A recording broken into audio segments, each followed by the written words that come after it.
بسم اللہ الرحمن الرحیم۔ آج ہمارا موضوع ہے مجاز مرسل کی اقسام۔ مجاز مرسل کی چند اہم اقسام یہ ہیں: کل بول کر جزو مراد لینا یا جزو بول کر کل مراد لینا، سبب بول کر مسبب مراد لیا جاتا ہے اور اسی طرح کہیں مسبب بول کر سبب مراد لیا جاتا ہے، ظرف بول کر مظروف مراد لینا یا مظروف بول کر ظرف مراد لینا، یہ بھی مجاز مرسل کی اقسام ہیں۔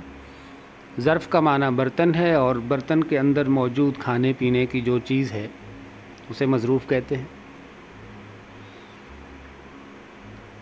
ماضی بول کر حال مراد لینا یا مستقبل بول کر حال مراد لینا، بالکل اسی طرح کہیں اعلیٰ بولا جاتا ہے لیکن مراد اعلیٰ نہیں ہوتا بلکہ صاحب اعلیٰ مراد ہوتا ہے مثال میں۔ یہ مجاز مرسل کی مشہور اقسام ہیں۔ آنے والے لیکچرز میں ہم انشاءاللہ ان تمام اقسام کو تفصیل سے بیان کریں گے، ایک ایک قسم کی مثالیں دیں گے اور مثالوں کے ساتھ ان کی وضاحت کریں گے۔